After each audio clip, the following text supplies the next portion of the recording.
Good afternoon, everyone. Welcome to our webinar series, Smarter Together. Today's webinar is the sixth in this series hosted by Georgia Tech's Smart Cities and Inclusive Innovation Team. My name is Greg McCormick. I'm the director of the Georgia Smart Communities Challenge, a grant program offered through the Smart Cities and Inclusive Innovation Group. It's a grant available to local governments in Georgia that provides funding and technical assistance, as well as a partnership with a Georgia Tech research professor to execute a year-long pilot or planning study in smart city community technology. Proposals are due tomorrow, so any interested communities, please submit to our website. Before we get started on today's webinar, please keep your video and audio muted as attendees. We are recording today's presentation and we'll make that available on our website later, along with the PowerPoint slides for your reference. Please utilize the Q&A session area on the Blue Jeans events here to submit your questions, and you can submit those questions at any time. We'll be taking those questions at the end of the presentation time in a panel format. So again, I'd like to welcome you today to Smarter Together, and I'd now like to welcome Claire Angelle, who's the moderator for today's panel discussion. She's the founder of Angelle Consulting firm, and she previously worked for the City of Atlanta in the Consulate General of France. Welcome, Claire. Thank you, Greg, and apologies for the French-sounding name. That is a bit of a mouthful. Very pleased to be here with everyone. I'm Claire Angelle, and I'm joined by a very prestigious panel today. In terms of format, each of the panelists will introduce themselves, their work, and their research. So they're probably going to take about 7 to 8 minutes each to present their work and have a few slides to provide context for their work. And after that, we're going to open it up to questions. So we really want it to be as interactive as possible. I will have questions myself, but we really want to dedicate about 20-25 minutes of interaction. So please use the Q&A box to share your questions with the group, and I'll be moderating those.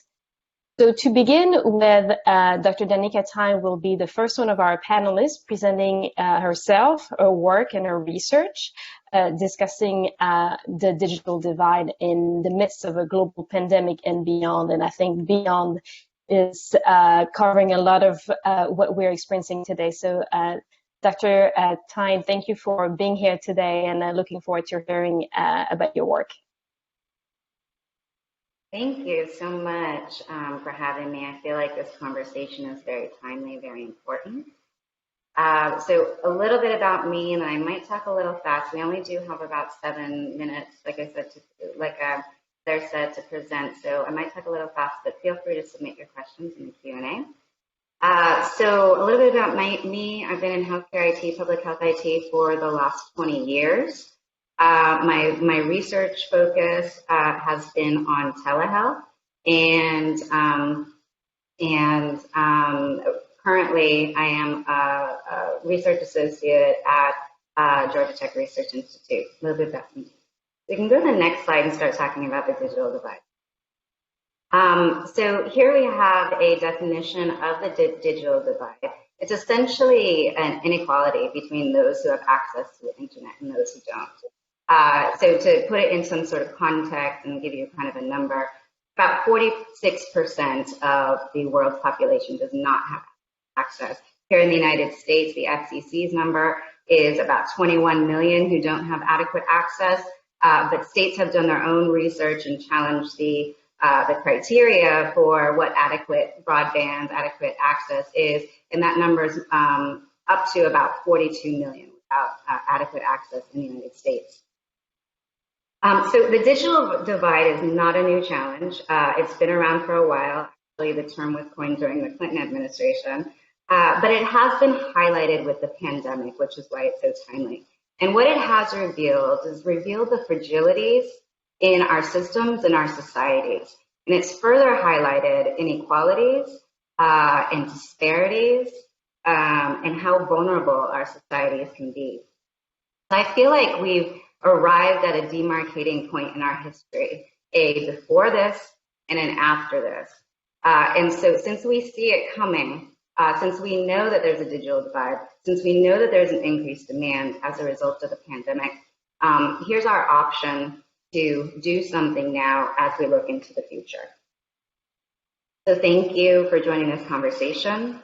It shows your interest, it shows your compassion for the topic. And so good, we'll jump right in. So we'll go to the next slide. So I wanted to just provide this really quick visualization. There is, as I said, pre-pandemic, a divide existed. During the pandemic, the blue line at the top shows the demand. The demand increased.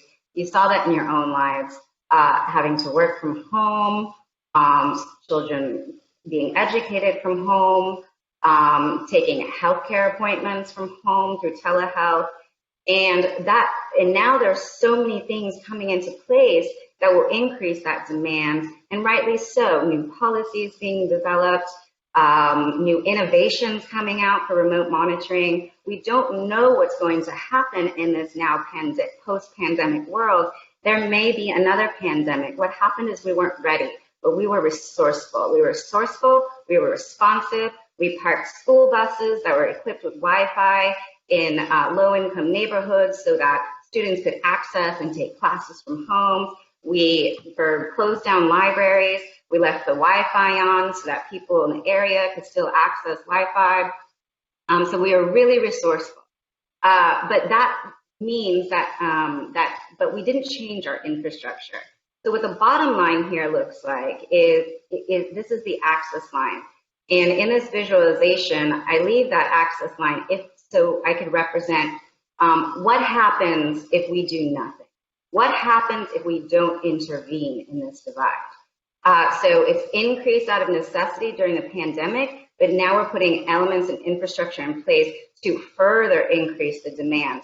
And so I assert that we need to plug in digital inclusion, a digital inclusion lens now, which includes access and literacy, in order to shrink this divide and make it viable so that we don't knowingly leave anyone behind.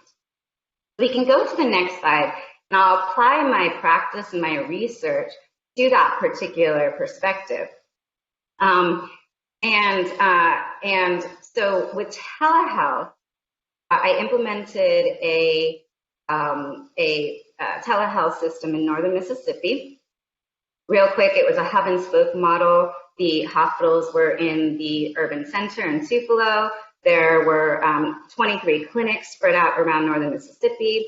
All the specialists were in the urban center. All of the primary care, skilled nursing facilities, nursing homes spread out. So the first thing I did is I said, well, can we even do this here? And so of the 23 facilities, there were 4 who did not have adequate access to carry out the telehealth model, which was for real-time visits. So with the 19, we deployed the telehealth solution. And my very first patient, she was a diabetic patient. She presented at her local clinic to receive her telehealth. Now, why was this important? So she has missed her last 5 diabetes appointments because she had 2 jobs. She had unreliable transportation. She couldn't get to the urban center for her specialty diabetic appointment. And so what she did now, being able to present at her local clinic, she was able to get her care plan.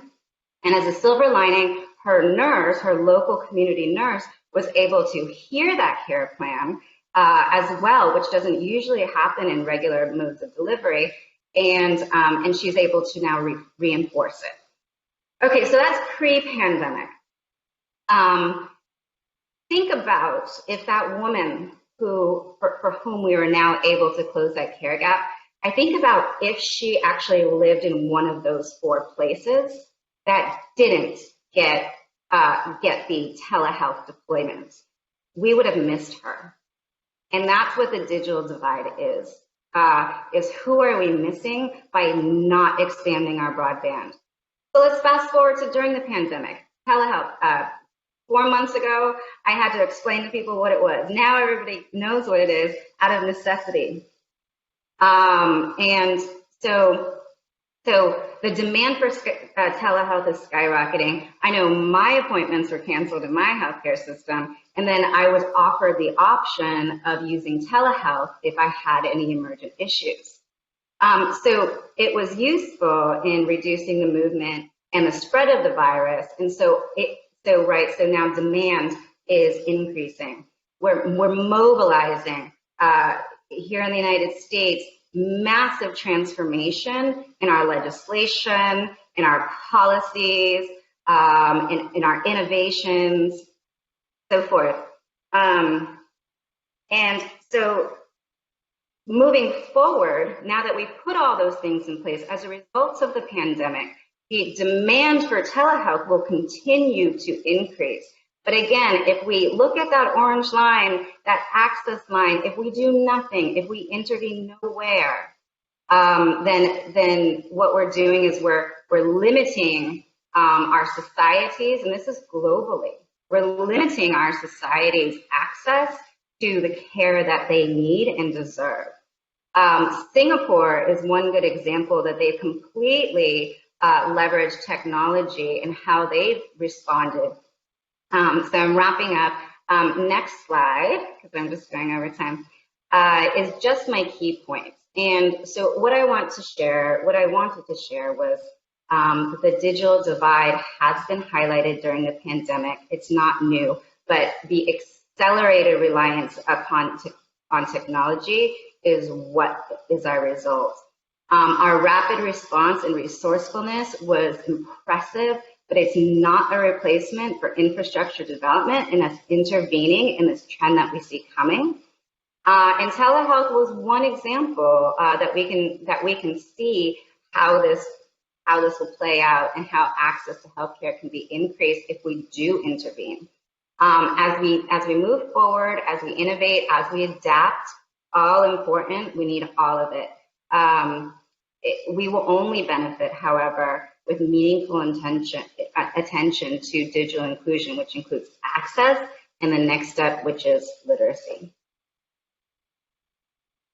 Thank you, Danika. That was very much a holistic approach covering not only education, but health and general trend. Again, for those of you watching, please use the Q&A box on the right hand of your screen to ask any question, and we'll go to those at the end. And I invite Dr. Lisa Coleman to present herself, her work, in her slides. Thank you, Lisa.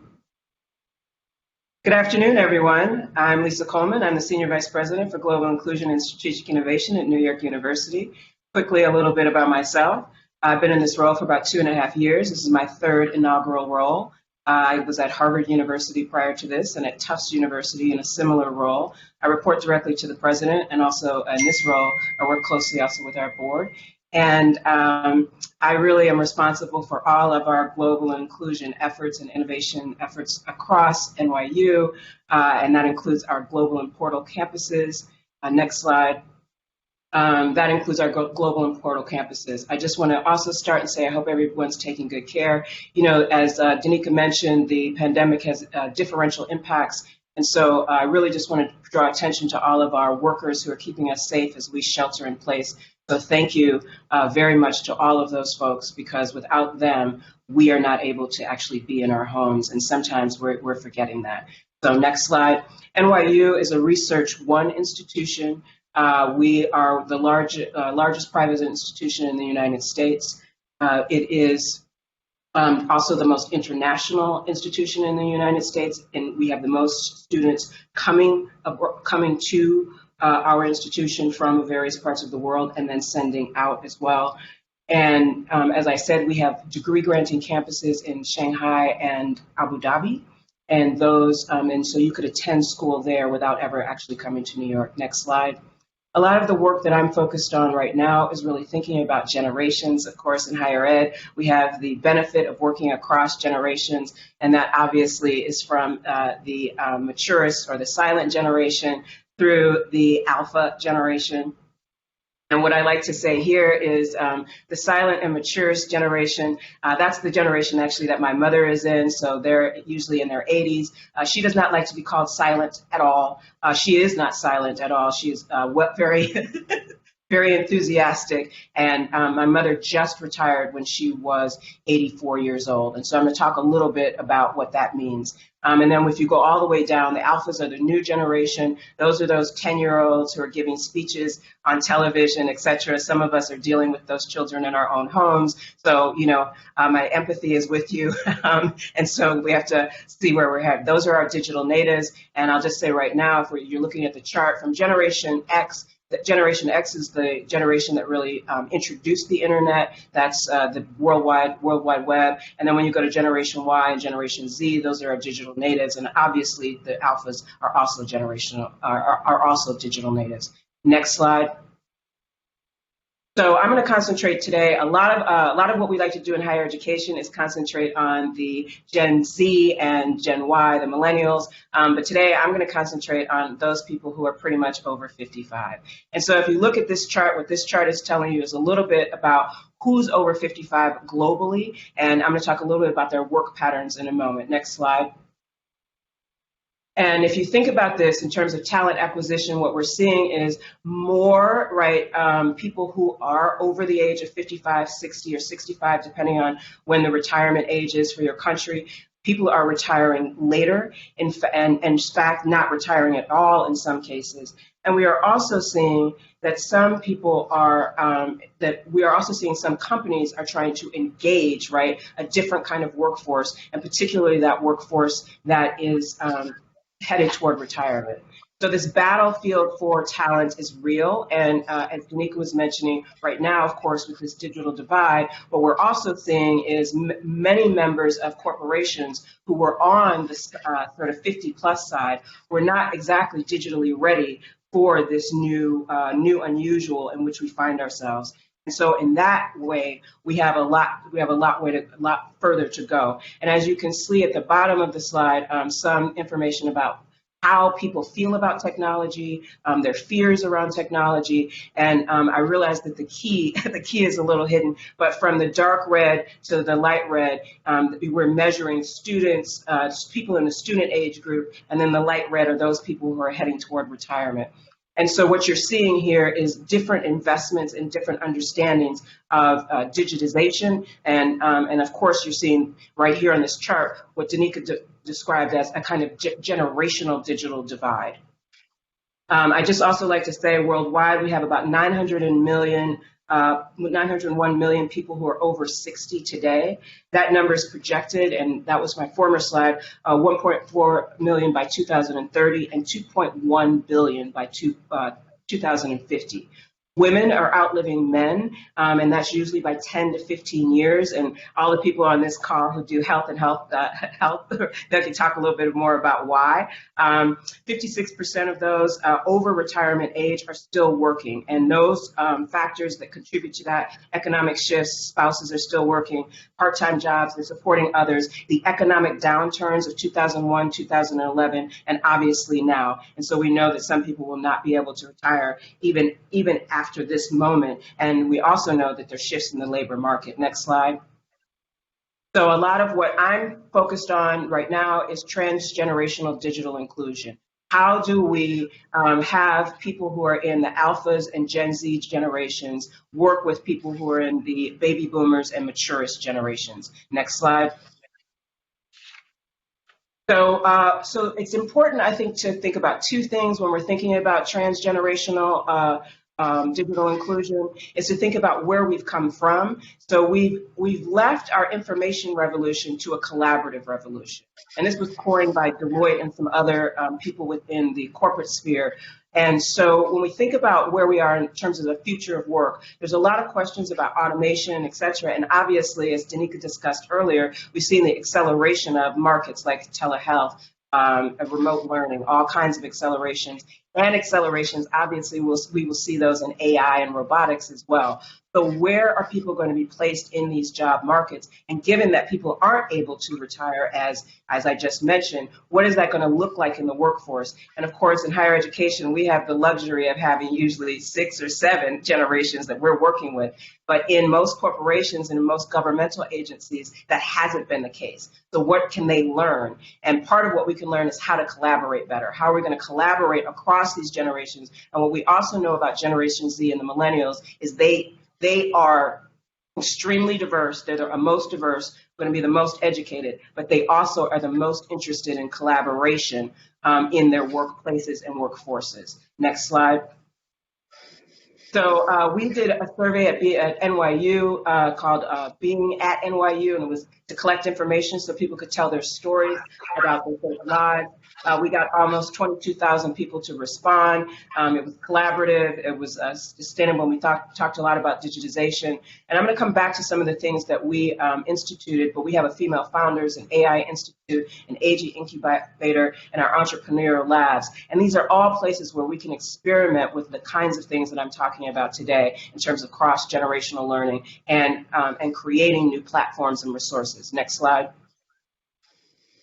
So when we're doing this, we think about 2 ways of approaching this. We approach it through a design thinking model. So many of you are familiar with design thinking, right? Empathy, design, ideate, then you test, and then you have a prototype. And that is exactly how we model what we're doing with cross-generational work. Of course, we have to think about access, curation, and engagement, and particularly in terms of access, we also have to think about our elderly populations and issues and concerns around people who are differently abled, because we know that the further along, and what we know about disability research is the longer you live, the more likely you're to have some kind of disability, whether it's low or high level. And so what are the levels of access? Then we have to think about the curation of that access in terms of the digital tools that we're using. And then what is the engagement methodology that we're underscoring, particularly because when we're thinking about cross-generational, the ways in which we engage, and if you go back to my former slide,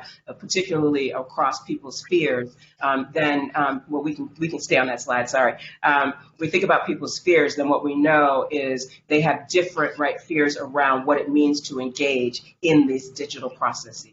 Next slide. So one of the things that I'm really excited about, and this is actually something coming out of a different city. So speaking of smart cities, and this is actually on the West Coast, this is called Teeniors, and this is tech-savvy teens empowering seniors. And there are all kinds of versions of this all across the country. This just had some of the best pictures. So that's so I wanted to share this, but this is exactly what we're talking about, right? The ways in which we engage our young people and then bring them together, whether these are in community centers, whether these are in labs, and then what are the learnings and co-learnings that we can take away. And then I would say the other piece, of course, I already talked about design thinking, but one of the other pieces that we underscore in our models is universal design. And many of you are familiar with universal design because that's the approach that many people who are doing disability work use, which is to design things so that the bar is everyone has access. And so as we're thinking about these kinds of co-creating these kinds of lab and research opportunities between young people and older people, how do we then, what is the co-learning in terms of then how we can actually redo some of our digital tools, things like, and if you think about what's happened even with Zoom and other things, we've seen some of those tools even over the course of this COVID pandemic, right? New patches have been added, new things for accessibility. And so how do we think about that and the learnings that we can actually take out of these labs with young people and elderly people who are co-creating together. Next slide. So what we do is we really think about, my job, as I said earlier, is to really think about this in terms of diversity, inclusion, and equity. And so I base this in the work of Scott Page and the diversity bonus. And so how do we see our elderly populations as well as our teenage populations as bonuses, right? And then how do we build on that research so we develop a growth model? And that's going to be around collaborations and partnerships. And of course, this is really important to sustainability. As Danika was mentioning earlier, we think about smart cities and the innovation and digitization of cities. It's very important to think about, right, even in communities, how we're helping our elderly across our communities and across our cities and have access to digital products.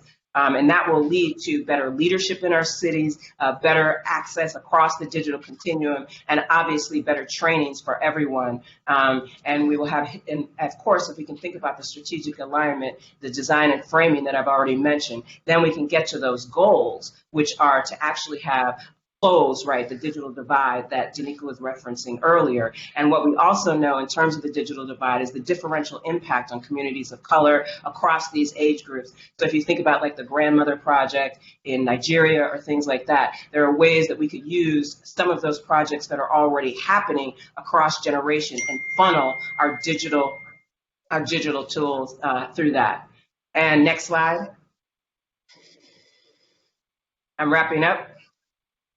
Thank you so much. And as you can see, this is our work here at NYU. If you have questions or have other things that you'd like to talk to me about, that's my email. And thank you so much. I think I was about 30 seconds over.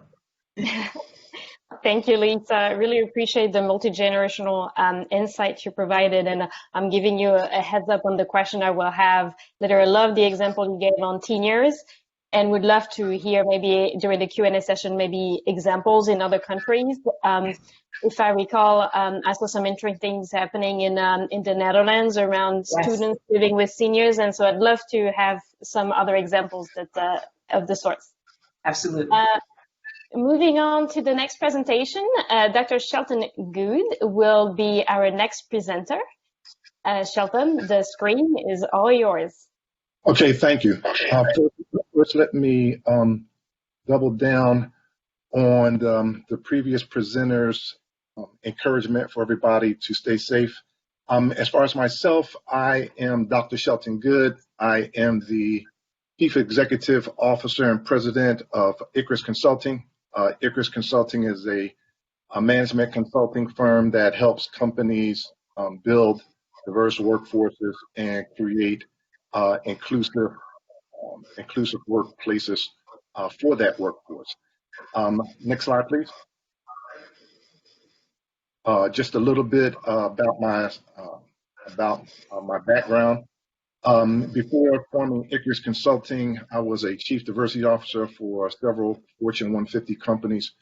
Before that, I was on the faculty of Troy University and Duke University. And before that, I was in the United States Air Force. So that's just a little bit about me. We'll jump right into my presentation and research. So my particular passion, in addition to helping companies create a diverse workforce and an inclusive workplace, is in my community is addressing social and racial inequalities. The pandemic, as the previous presenters already talked about, has highlighted those disparities. What I wanted to see was, in terms of technology, we already knew that there was a divide. What I wanted to focus on was what was the pandemic doing to exacerbate that divide. So the research questions that came to mind was what digital options, if any, are available to the poor, working class, and people of color. And my focus of research, just to differentiate from previous presenters, was just looking at the state of Georgia. And so one of the things I also wanted to look at was, can the poor, working class, and people of color access digital options that are available? What is the quality of the digital options that are available? And whether or not the working class, people of color, and the poor faced bias, micro inequities, or other barriers when they attempted to access the digital options that were available. Next slide, please. Next slide, please. The problem, as I saw it, was the global crisis brought on by the pandemic had pushed us further into a digital world. The pandemic accelerated the development, adoption of digital options and tools, such as the one that we're using today, and services, which sped up the global transition toward a digital economy. However, those that do not have access are at risk of being left further behind as the digital transformation accelerates.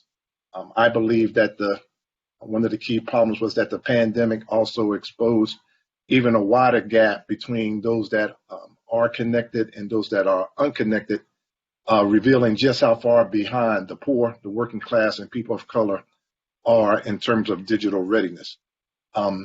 Just like in any sort of crisis, the poor, the working class, and people of color are always the most vulnerable. The pandemic is no different. I believe that they are the most vulnerable to the human and economic consequences of the pandemic, and they also lag the furthest behind when it comes to digital readiness. Next slide, please. The significance of the research, I shouldn't have to tell you this, but this is a pressing issue. Figuring out what the poor, the working class, and people of color in Georgia will do when they do not have reliable high-speed internet access. If you're already in the midst of a pandemic and now even social unrest, what do you do when you don't have access to reliable high-speed internet? Those of you that don't know Georgia, there are basically 3 Georgias. There's, of course, the Metro Atlanta, which is made up of almost 24 counties, affluent, most of them. Then you have northern Georgia, and then southern Georgia, which is basically rural. The digital landscape, particularly for those folks in southern Georgia, has not really changed since the last global calamity, which was the financial crisis in 2008. Those inequalities in digital readiness hamper the ability of large parts of American society, but particularly Georgia rural communities, to take advantage of the technologies that help us cope with the pandemic by staying at home. This situation has significant implications that cannot be ignored. We need to ensure that we do not leave behind those who are less digitally equipped as we move forward into the post-pandemic world. Next slide, please. There's all kind of already, there have been no less than a half dozen studies that have looked at this. I won't go into all of them, but some of the highlights from the literature shows that there are negative and positive trends emerging from the pandemic. A couple positive trends from the crisis show that the potential of the pandemic to digitally transform companies, communities in the country. In an effort to contain the pandemic, businesses and governments have moved their operations and services online to limit physical interaction.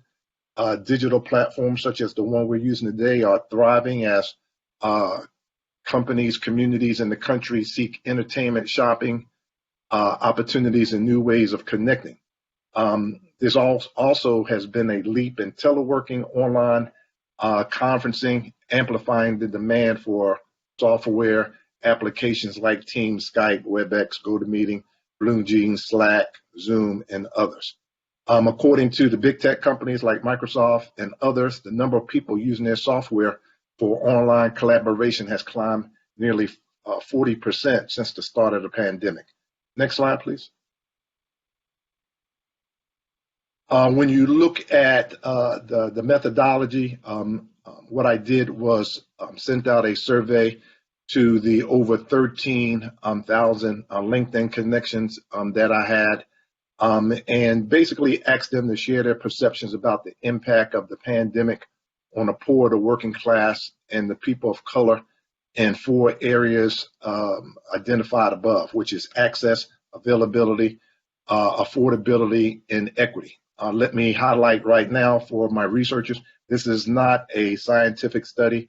The sample, which was less than 500 people, may not be able to be generalized to the general U.S. population or the larger Georgia population, but it does give us some insight into how the divide is showing up in rural communities in Georgia. Next slide, please. Some of the findings, is that only 1 in 5 people in Georgia's 92 rural counties have access to the internet. In half of Georgia's rural counties, only 5% of the population currently buy goods or services online. Mobile data costs in some areas exceeds the monthly food budget for the poor, working class, and people of color. And over 62% of poor communities have low quality broadband, which hampers their ability to use some of the current digital tools and applications. Next slide, please. In addition, colleges and universities who closed their campuses exacerbated the problems in rural Georgia. People often access their libraries and computer labs, but those colleges closed their campuses without any thought to the impact that it would have on people that were using their facilities off campus. In large metro areas, the greatest number of confirmed cases, where there were the largest number of confirmed cases, public libraries and cafes also closed. For students from low-income backgrounds, attending virtual lectures and doing homework online was not only inconvenient, it was almost impossible.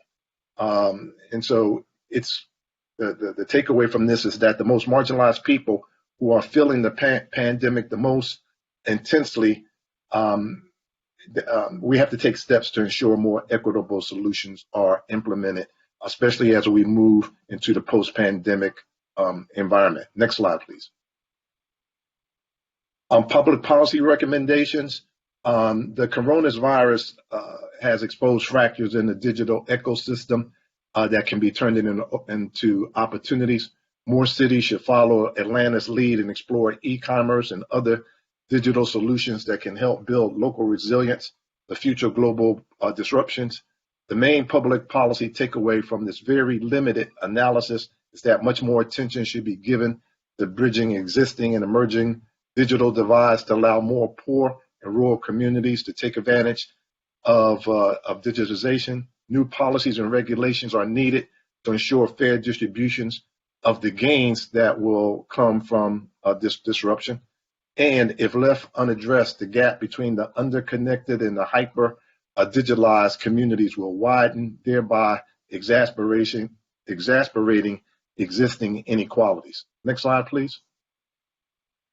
Final thoughts. The digitally enabled world is working for some, but not equally or equitably for all.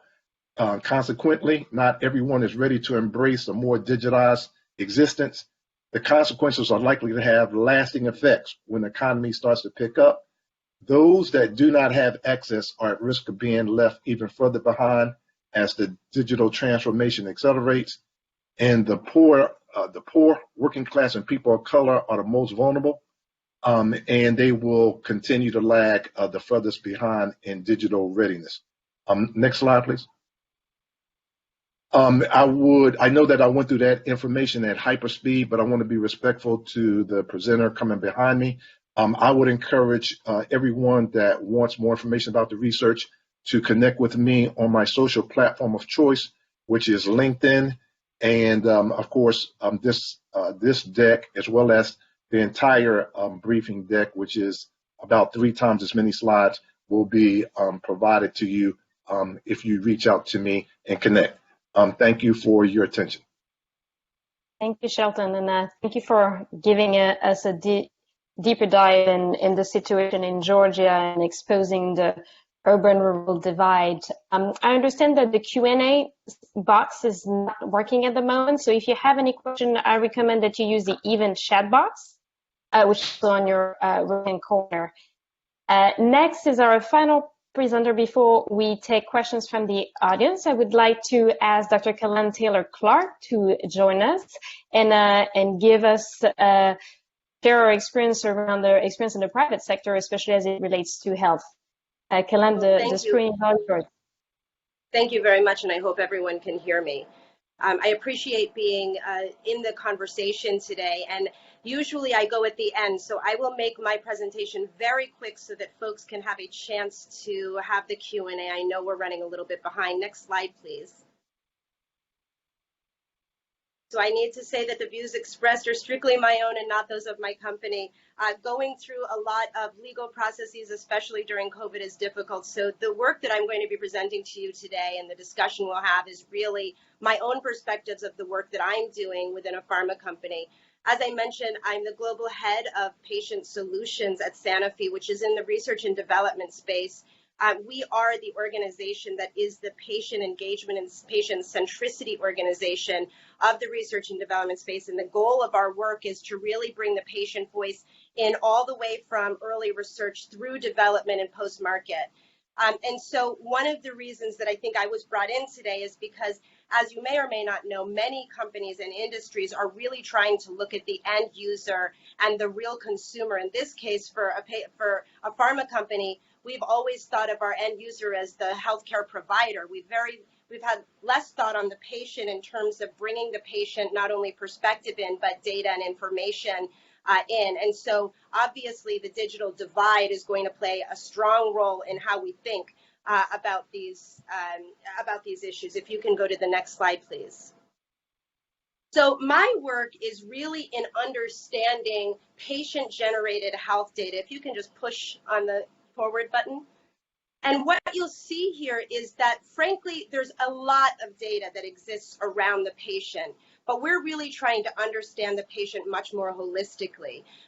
Previously or traditionally, pharma companies have gotten the information they need from clinical trials, specifically from the clinical space. And so that's really all of the information that we've gathered from patients comes from those spaces. But what we're recognizing is that when we go into launch an asset or a treatment, that ultimately we're actually far from our clinical trial efficacy or effectiveness.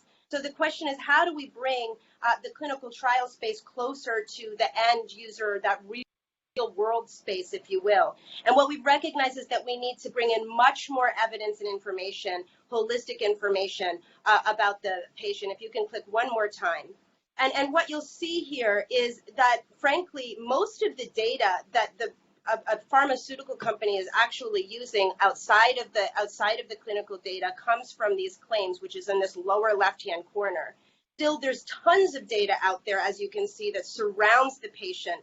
And what we're really trying to do is define novel ways to really being able to get those data from the patients in a way that would really actually allow us to understand what we call the behavioral phenotype, not just the clinical phenotype of a patient. What does that mean for us? Well, it means that we're actually more and more and increasingly collecting information from patients using social mobile devices, wearables, and apps and the like. That actually then ends up requiring that we are able to get patients that have access to those resources. If you can just push the button one more time here. And so what is the impact of digital divide? So as I was thinking about what this really means for us, we actually have a strangely double-edged sword of the digital divide. And let me see if I can explain this well enough. On one side, we have this slow clinical trial recruitment because, frankly, if we're unable to get patients, we recognize that there are two main sources of digital data and information among patients. The first is through patient portals, and as I mentioned, the second is through this idea of mobile devices. And frankly, patient portals are really only being utilized by about 30% of the population. And if you look at, for example, racial ethnic minority populations, they're being utilized much and much less. What's the implication for that in my company is that we're going to have slower clinical trial recruitment. And this is a source of data that we've been able to use. But the bottom line is, if the digital divide doesn't actually get solved for, and we don't get people in. So what Danika described was for sort of that access problem first, and then the literacy problem. What we might call the literacy problem, we could even expand out to just the ability to navigate, not just to understand, but to navigate the system. And so what we're going to find is, as the digital divide increases and the use of telehealth and need for telehealth increases, we're likely going to see a slower actually clinical trial recruitment process because of some of those divide problems. A second piece, though, that I found very interesting from our CSO, which is our clinical science operation, who said to me, Kalahn, it's very interesting. the crisis management of COVID has actually not only accelerated our ability to take up digital opportunities that are actually digital opportunities for patients in our traditional clinical trials, but what we're noting is actually if we're able to give the access to a device and to the broadband, which again goes back to Danika's first points around this problem of broadband access and access to the digital health in the first place. If we're able to give them those devices, we were actually able to capture spaces where we could create greater efficiencies even in our traditional clinical trials. An example of that is in our multiple myeloma example, where we have had to virtually change our trial into a complete, almost virtual trial. Within a week, we were able to deploy iPads and mobile devices to every single individual within our clinical trial. But what we were also able to do was collect information that showed that there were spaces in which the patients didn't want us to be engaging or the clinical trial site to be engaging. They wanted to be able to be at home and just typing in the information that we really needed instead of having to go to the site. These are ways that we're actually, in the silver lining of our crisis management necessity, has actually created more patient-centered approaches for how we're even thinking about bringing the digital lens into, for example, the development of our clinical trials. So while the divide obviously has many problems, I think one of the opportunities that at least we've seen in my sector is the opportunity to really understand where we can offer opportunities to equal the landscape, level the landscape for all of our patients to get the access to the devices and the like, but then to engage them in a way that's much more patient-centered, not just engaging them physically, but being able to engage them in a much more patient-centered way. If you can go to the next slide, please. And I will say that in terms of where we're thinking and what we're really thinking of pushing for, and this is something I wanted to share, but certainly we can have in the discussion. My colleagues from Harvard, Dr. Rodriguez and Cheryl Clark, just defined a literature that is about promoting digital health equity. And what they're describing in this are some of these next steps for action. I've included a couple more, but this actually comes from them. This is not just me.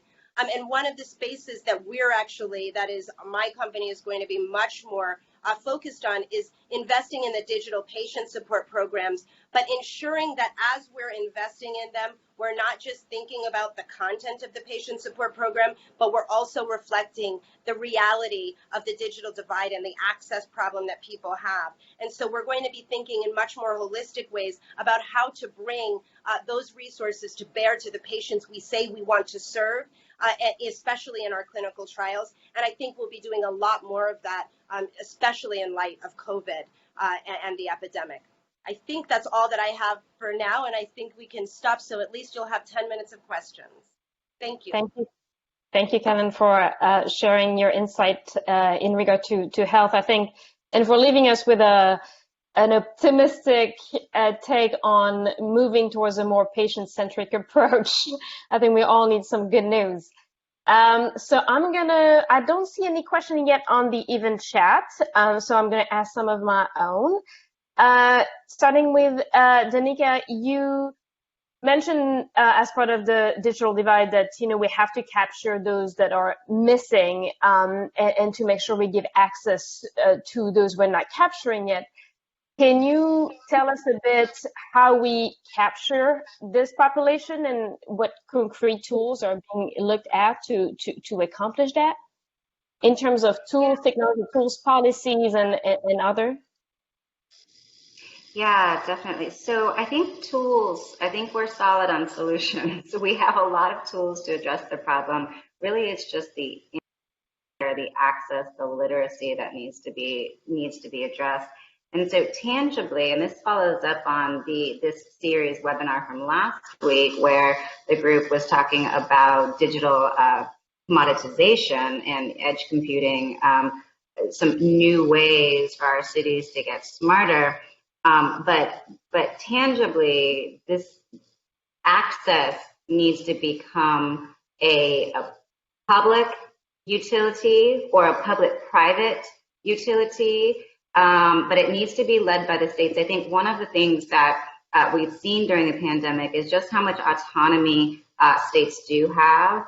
And there's so much that can be done at the local level, and even at the global level. So I was on a worldwide symposium that was pulled together seemingly overnight, and the conversations are very similar, no matter where you are.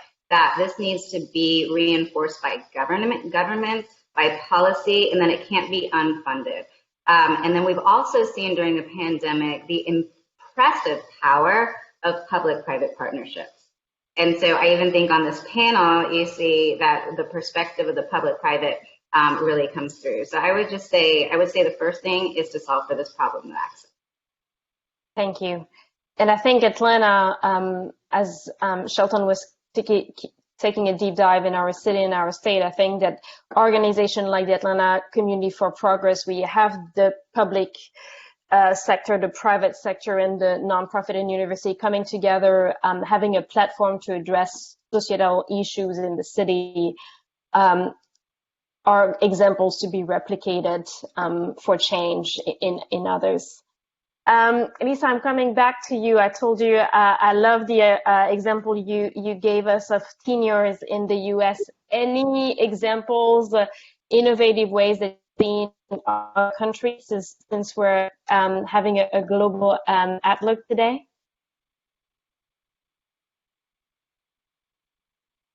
You're on mute. She's on mute. There's a great report that came out of the United Nations, and if anybody's interested in it, it's called the United Nations. It's a report that came out of Conference Trade and Development, and it lists a lot of information about various countries, and also the AARP on their website. So if anybody wants this information, just email me, or as Shelton said, reach out to me on LinkedIn. But Mexico has huge efforts in this area. They've developed something called their grandmother initiative, which is really then in bringing teenagers and grandmothers together. As you said, in the Netherlands, there are these projects having actually teens live in the homes with others.